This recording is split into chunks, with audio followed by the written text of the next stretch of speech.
You're watching Inside Politics. Thank you for staying with us. Remember, we cherish your feedback back at home, so feel free to plug into the conversation. We'll be displaying our phone call lines in just but a few. So in the next 30 minutes or so, we'll be opening up our lines. Feel free to call in and give us your take on the issues we've talked about, from Limuru 3 to the Finance Bill 2024. And right now, we want to canvass a couple of issues within this time block due to the numerous things that have played out in the course of the week. And of course, one of them happens to be Linturi's impeachment motion, which didn't go through as a majority of the 11-member committee actually voted to save him from impeachment. Let's just listen in to some of the sentiments that were shared in Parliament in regards to this. Under ground 1 on gross violation of the Constitution or any other law, ground 2 on serious reasons for believing that the Cabinet Secretary has committed a crime under national law, and ground 3 on the gross misconduct as outlined in the special motion are unsubstantiated. TJ Kajwang, the Honorable Yusuf Farah, the Honorable Catherine Omanyo, and the Honorable Robert Mbui stood with the Kenyan farmers and said enough is enough and the CS must go. I would be in order to persuade this House to decline, to refuse to recognize Mithika Linturi as Cabinet Secretary from now going forward. Mr. Speaker, he did not manage to raise a strong case, to bring a watertight evidence. All right, so it's all to do with a watertight case, and according to members of the committee, they did not prove their case beyond reasonable doubt. That's according to the 11-member select committee. I'd like to begin with you, Okangwe, and we'll be brief about this because it's water under the bridge. He has been saved. And we heard from Jeremiah Kioni in a soundbite earlier on that, you know, Linturi is back, and this is perhaps an egg on the face for the Kenya Kwanza administration. How do you look at it in terms of how it played out in Parliament, bearing in mind the claims of bribery that were there? Jesse, it's unfortunate that today we still have people like Mithika Linturi in office. Even after members of Parliament, 149 of them, voted to impeach him. But the process demanded that or those allegations must undergo investigation through a select committee of 11 members. And if for whatever reasons they found those allegations unsubstantiated, then that case died. But if they was to be substantiated, today Linturi would be home. But that is not the end of the world. It is not water under bridge, Jesse, because the President of the Republic of Kenya has a duty, and a moral duty and a constitutional duty to deal with that issue once and for all. If our William Ruto today, because majority of Kenyans, it is true, and by the way, there were two reports, the minority report of the 4 and the majority report of the 7. What is not in contention in the two reports, because I've read it extensively, was that there was fake fertilizer. And that fertilizer was presented before Parliament, and it was seen. What is not disputed, that majority of Kenyans came out and said, we have stones in this bag. We have got stones. This is not fertilizer. And it was displayed. And the media did a good job, and they said, look, this is it. So that was not in contention. What was in contention is the allegations ought to have been substantiated. But that's political, neither here nor there. What we are saying, if the Cabinet Secretary, first of all, is accountable individually, then secondly, accountable to the appointing authority with the President, then the President has got the last stick. The President must now use the public cry. Farmers of Kenya have been affected, not only by the fake fertilizer, but by the process of that fake fertilizer. Remember, the government spokesperson told us that no, it was not a fake fertilizer, it was a top dressing. Then they changed, no, it was not a top dressing, it was a soil conditioner. Today, the soil that the farmers of Kenya are using to produce maize and food for the people of Kenya has been affected. They'll not recover tomorrow. They'll not recover next year. This is a life effect on their production as farmers. And therefore, our side, as the minority side in parliament, have made it clear that Linturi might have gotten away, but the people of Kenya will not forgive him. The farmers of Kenya will not forgive him. We have asked the president that because this has happened, and the president knows that there was an issue, that's why this issue was widely broadcast by the media. That issue must be addressed by who? One, William Samoei Ruto. By doing what? He must now stand up and respect the constitution that he swore and took oath of office with, and say that he is going to deal with it by removing Linturi from office. Not because Linturi is anything, but because Linturi has been adversely mentioned, and therefore it will not be fit for Linturi to continue sitting in office while the people of Kenya, and particularly farmers, are unhappy with it. And this is despite the select committee, which is quasi-judicial, failing to find any... Let me tell you, the select committee is political. There were 4 members of Azimio and 7 from Kenya Kwanza. It is natural that they are going to save Linturi. It is natural that they are going to save one of their own.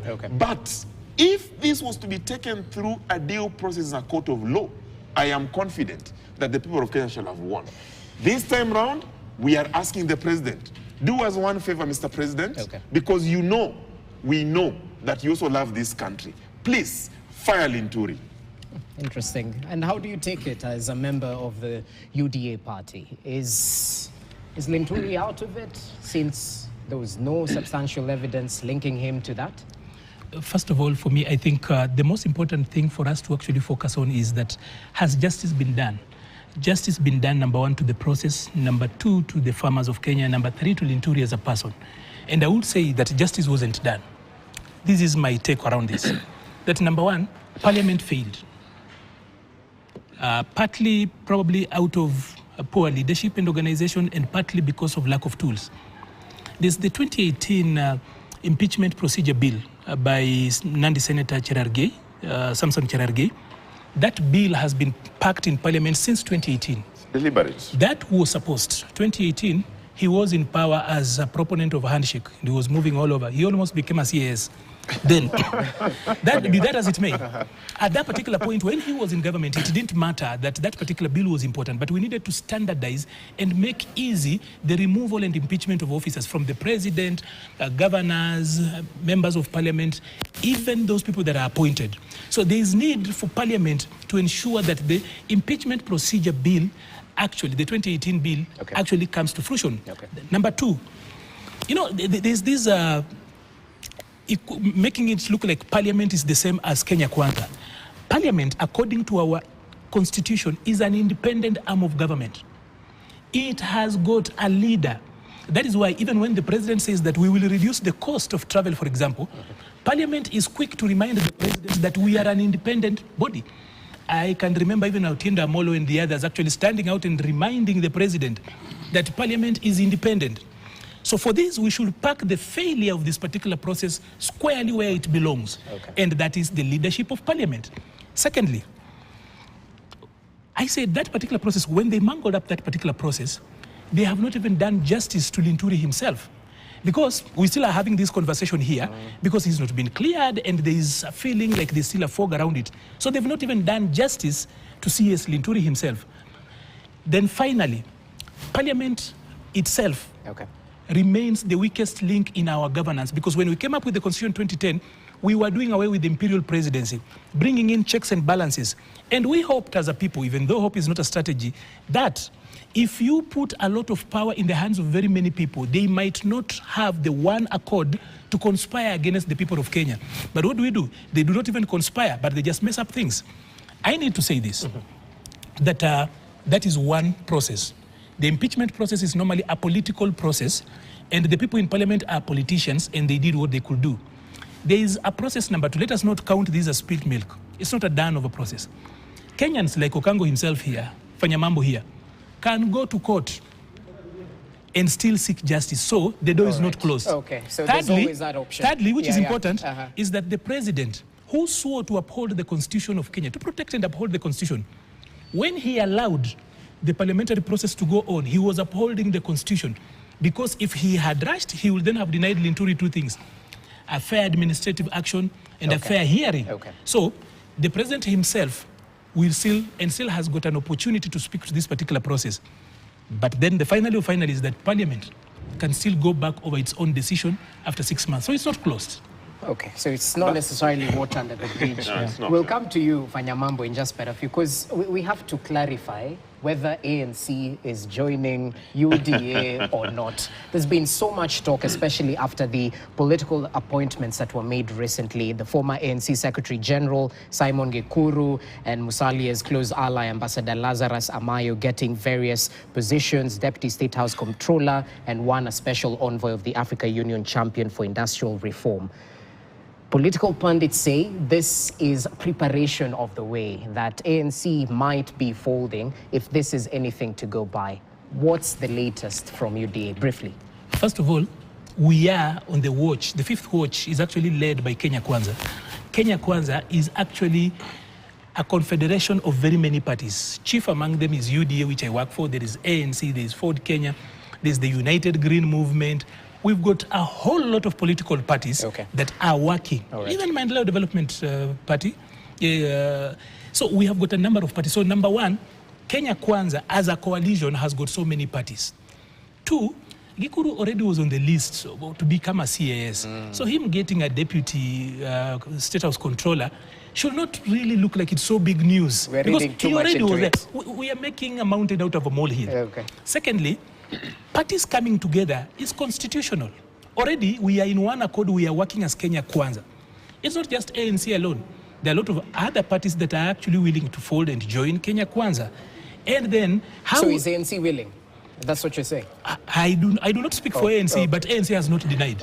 So then we have got an answer to that particular end. But then this is what I know, is that we are looking forward to actually building a super party and a coalition as we go into 2027 election. A coalition of the willing. It's a coalition of the willing. And anybody who's coming in, we've even given Azimio people jobs. All right. And there's no problem around that. Tomorrow, if Okango changes his mind, and he's actually been talking even to the people of Kenya Kwanza, we can actually just consider him for a job, because number one, you realize that he doesn't have a permanent job. One day he's the Secretary Legal Affairs KANU, then he's the spokesperson of Azimio. So we actually would rather give him a proper functional position so that when he goes to Homa Bay, they will elect him a member of parliament, because he is one member of parliament that will do value to that particular. That's if he's willing. Anyway, interesting political fodder right there. Fanyamambo, we're coming to you in a few. I just want us to cross over to my colleague Emmanuel Tor, just to give us a breakdown of what's coming up in the course of this week. We expect a couple of political movements, including President William Ruto going to the United States and whatnot. Emmanuel Tor, if you can hear me clearly, what should we anticipate in this coming week? Well, thank you very much, Jesse. And you, as you have rightly put it, we expect that the president will be jetting out of the country on Thursday, or rather days before Thursday, because that trip is beginning on the 23rd, which is Thursday this week. And we expect that the president will be accompanied by an entourage of of a big delegation of leaders, and it is a meeting that has been waiting to happen for quite some time, and State House is actually giving a statement in the next 30 minutes or so, where a press conference has been called at the Harambee House Annex here in Nairobi for an update. But we wait to see whether that will be happening. Remember, President William Ruto had been poised to address the Congress of the U.S., but that request by the Foreign Affairs Committee of the U.S. Parliament did not get that nod from the Speaker, who declined to accept that President William Ruto addresses the House on his trip this time around. It would have been the first time in 18 years since the next African president addressed that Congress, but it is not happening. But a lot will be happening, and we'll be on top of things to give you those details. Something else that will also be happening, as President William Ruto will be landing at the Washington, D.C., a contingent of about 200 police officers from Kenya will be landing at Haiti at the Port-au-Prince airport, or rather in that country to see whether they will be able to contain the situation that has been there for quite some years. I remember Kenya is supposed to post about 1,000 police officers to that country after that agreement that had been nailed a few months ago, where Kenya agreed to, of course, lead that mission alongside other forces from other countries. But that has been a thorn in the flesh of many in terms of the reactions that we have seen from some of the opposition members, including recently we saw Okuru Aukot, the former Third Way Alliance, or rather the Third Way Alliance leader, saying that the country should not continue with that plan. And so we wait to see whether that plan will continue, because we had also seen some court cases stopping that from happening. But later on, there was an agreement that the forces or the police officers will now head all the way to Haiti. But something else that we also expect this coming week, I think the panelists can answer some of these questions. We were expected to have the next round, or the start of actually the ODM nominations, or rather ODM grassroots elections, but it did not happen. And perhaps this should be a question to Okango to tell us something about that. But first of all, perhaps UDA, the UDA party membership, or the leader who is here with us in the panel, can tell us when are the second round of the elections happening at the UDA party grassroots elections. Well, Toaz just asked the question, Maliba, on the other round of the party elections, when it will be starting. First of all, I think you will come. He's just asked the question. Okay. Yeah. First of all, we have got the second round. But you know, the UDA election is actually phased at different level. Okay. Yesterday, we carried out level 2 of phase 1. So you're still on phase 1? We are still on phase 1. But we've actually already announced that phase 2 comes in June. Okay. We put out a notice yesterday. There is phase 2 coming in June. But phase 1 has got, we first of all did the grassroots at a point where 20 leaders were elected at polling center level.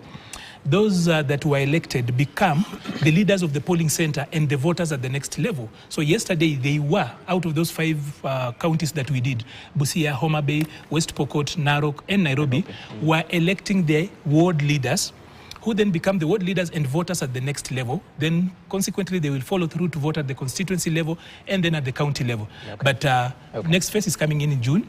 I'll read you that shortly. No problem. Yeah. So I hope that's in order.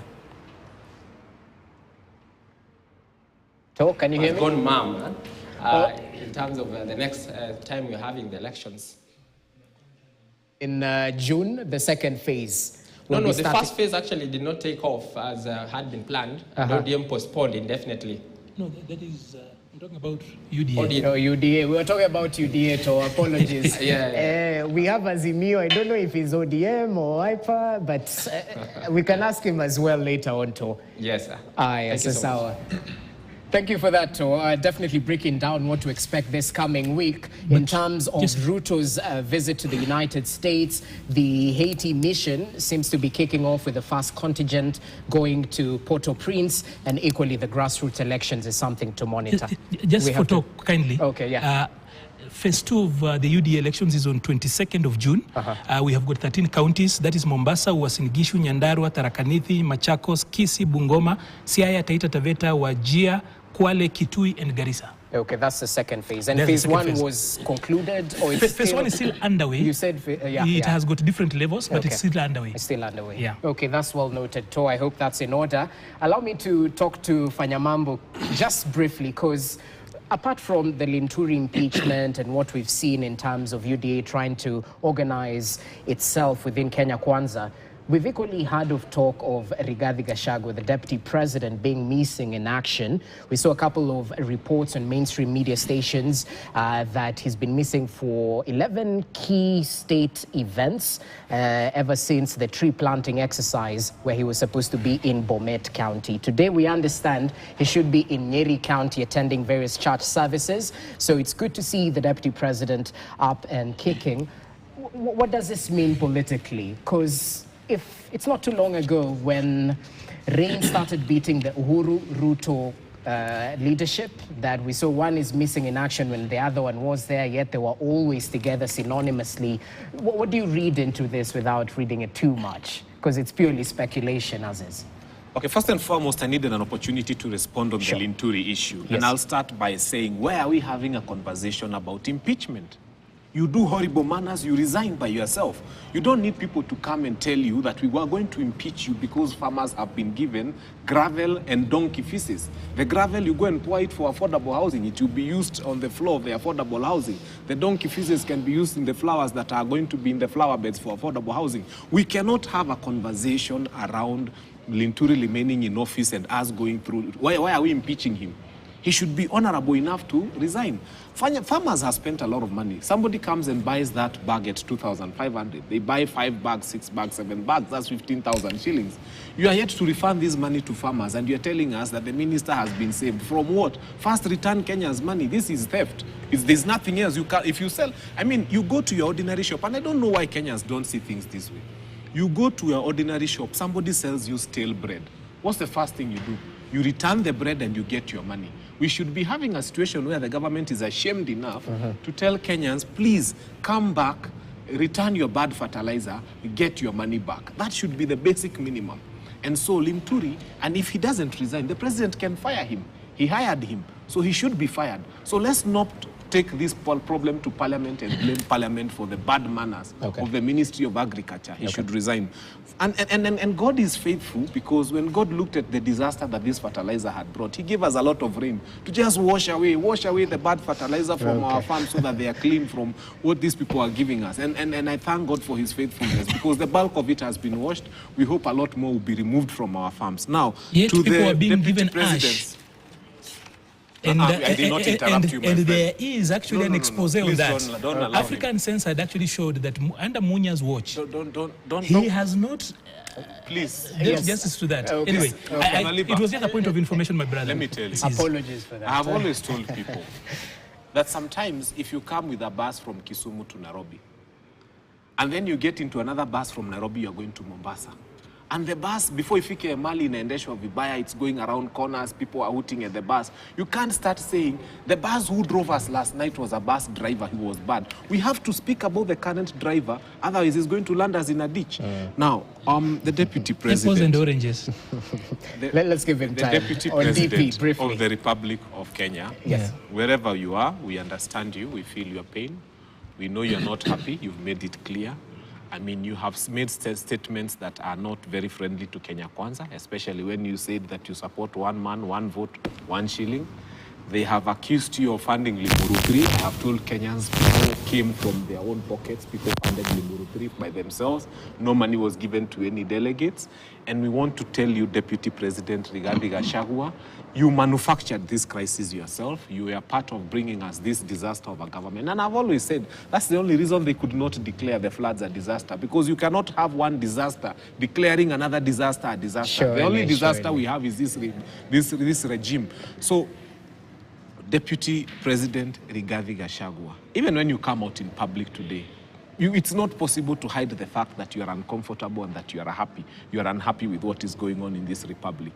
And so all we can tell you is there's this option. I mean, you can wake up and decide you're not happy and you can resign. We are going to receive you. We were even waiting for you in Limuru if you wanted to come. Every Mount Kenya leader who feels that they are unhappy, they can come. So please, Deputy President, it is okay. It is okay. If they don't make you comfortable, just come back. We'll receive you. You're our son.